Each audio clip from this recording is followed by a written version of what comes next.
being recorded. Okay, welcome along everybody. This is the first in a series of webinars that SEJ will be doing. I'm delighted that Paul Lomax has agreed to be our speaker for this evening. Paul has a lot of expertise in transport, and we're talking about the way that the technology used has underestimated the amount of traffic that has been relocated from low traffic neighborhoods, or LTNs, onto surrounding roads. And with that, I'll hand over to Paul. Thank you very much. Thank you. So just wanted to start off by explaining this little diagram. This is from O-level or GCSE science, for those who might remember. And it shows the water cycle where you have evaporation, becoming condensation, and then precipitating. And this is a diagram I used, I think, when I first got involved in the LTN debate on Twitter, to ask the question, well, if it's evaporating this traffic, where is it precipitating? I also wanted to just give a little shout out to a guy called Pete Payne, who's involved in the MPIL campaign, who produced some of the data I'm going to use, and also found some of the information with MetroCount, and to Andrew Elson, who's a Times journalist, who got some really good quotes out of MetroCount. MetroCount are essentially the monopoly in terms of traffic counting technology. Other traffic counters are available, but most councils will tend to use MetroCount. They're kind of the default.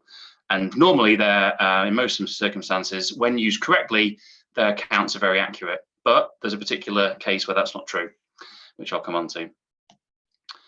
So going back in time, 25 years ago, what is now TfL and what is now DFT commissioned a report with a group of academics who use secondary data, so that's data collected by councils or other traffic authorities across Europe, to analyse what happened when you reduced highway capacity. And they did caveat this data and saying that it was rarely completely reliable. It was based on traffic counts of arbitrary, selected roads. It didn't always include all the places where traffic might have relocated or all the traffic where it might have reduced.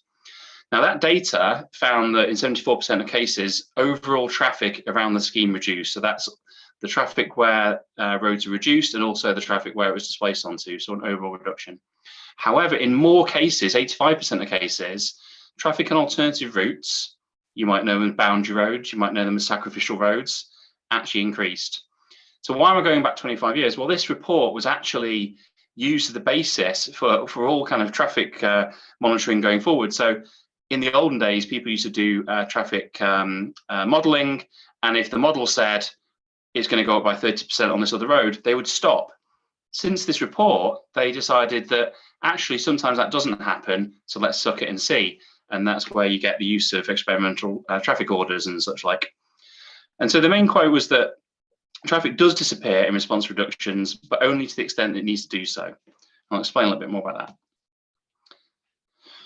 So talks about precipitation. So the report found that there is no rule of thumb in terms of if you reduce road capacity, how much traffic might reduce overall. And they basically said it's completely independent on the cases. They found three kind of different situations where you got quite different results as a result of closing roads or reducing lanes. So one is that actually the amount of capacity didn't reduce, even though it looked like it did. For example, they might change light timings or other traffic management options, or there might be a new road built elsewhere, in which case the traffic simply finds a better route and you don't see any change, positive or negatively. Or it might be that the overall road network has adequate spare capacity, so there's capacity on the main roads, in which case the report found that traffic displaced. In fact, it said it reappeared on some of the road or at some other time. And in the one last case, this is the one everyone seems to focus on, if there's no adequate spare capacity, the traffic magically disappears.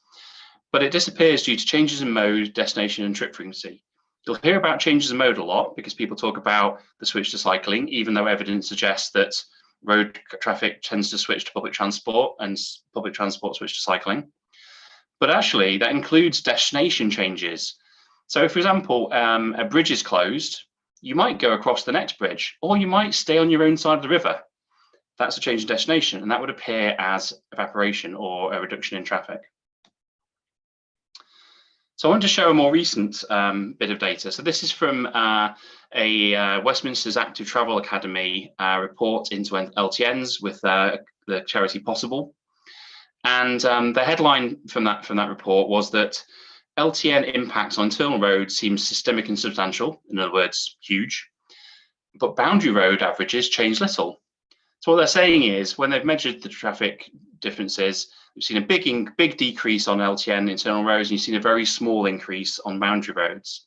But actually, if you dive into the data and look at the median figures, the actual number of cars that internal roads saw reducing on average was about 332, and the increase on the boundary roads was 288. So it's pretty much the same figure, but one is seen as a substantial change, and one is seen as a little change. Why is that? Well, it's because boundary roads get almost 10 times more traffic. You might also hear some reports saying that there's not a statistical significant increase. So if 100% of traffic moved from the internal roads onto the boundary roads, because the boundary roads have so much more traffic, it is impossible to say, statistically significantly, that the traffic has moved, even though it has. It's just a mathematical quirk of the fact that you're going from a small thing to a big thing. So that's just a bit of background to say that even if the traffic is increasing by a large amount, it appears to be a small amount. And Ken's basically made a quote about how, oh, the traffic on those roads is already high. So on to the kind of matter at hand, really, which is let's talk about, which was the problem of counting slow traffic. Now, you may have seen the article in the Times on the right, and you may have heard about what happened with Enfield Council. This came up in a court case where it turns out that Enfield were using the figures that included 10 km/h traffic in their pre-scheme figures, but they excluded it in their post-scheme figures. So what Metrocount said is that the way it works, you've got two tubes going across the road, and your wheel hits one tube, then it hits the other tube. And it measures the time between the wheel hitting those two tubes to work out how many wheels the car's got, how fast it's going, and obviously how many vehicles are going past. In order to work that out, it has to work out the distance between the hits, to work out the speed, work out the distance between the axles. And so it's guessing whether it's one car with two axles going past or it's one lorry with four axles going past. And that all depends on the distance it thinks there is between these cars. So the actual counter itself, the thing that's sitting in the road, all that does is recording timestamps of the axle hits, the pulses when the wheel goes over the tube, and it records the millisecond when that happens.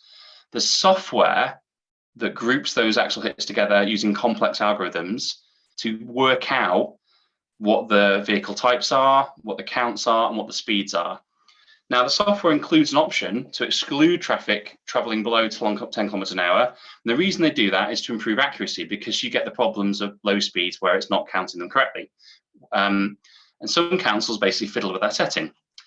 Now, when Enfield redid the analysis, because the raw data doesn't change, just the analysis, they've actually found that it increased the boundary road increase by a third. So the boundary road increase went from 6% to 8% on average. Now, they claim this was because of an automatic software update and nothing that they'd done, it was what the contractor did. However, Metrocount said very explicitly it was a deliberate choice to change the default setting, noting that every single report produced by the software lists the parameters at the top, including speeds. So the idea that this was accidentally missed is a bit hard to believe, but we'll take their word for it. Now, the thing is, putting that traffic back, that 10 km/h traffic, doesn't actually solve the problem. It might increase the accuracy of the remaining results. However, it doesn't bring all the traffic back. So this is a quote from Metrocount. First of all, Metrocount say that their counters are only designed for use in free-flowing conditions. They don't work at very high speeds. They don't work at very slow speeds. And the accuracy, it kind of increases the slower the traffic. In particular, stop-start crawling traffic is worse. It's not just going slow, it's when it's stop-start. And the issue is the axle hits are too far apart. So your first wheel hits it, 5 minutes pass as the traffic stops, your second wheel hits it, and it thinks, well, that's two single wheels. And what it does is it goes, I have no idea what that is. I can't work out what kind of vehicle that is because there's so far has passed between the first and second axle hitting.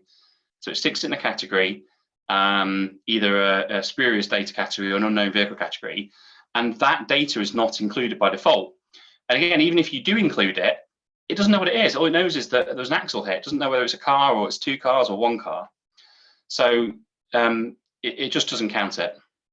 And it might also end up attaching the axle hit to a vehicle in front or behind. So the front wheel of the car might think it's the last axle in a lorry behind it, which is a bit strange.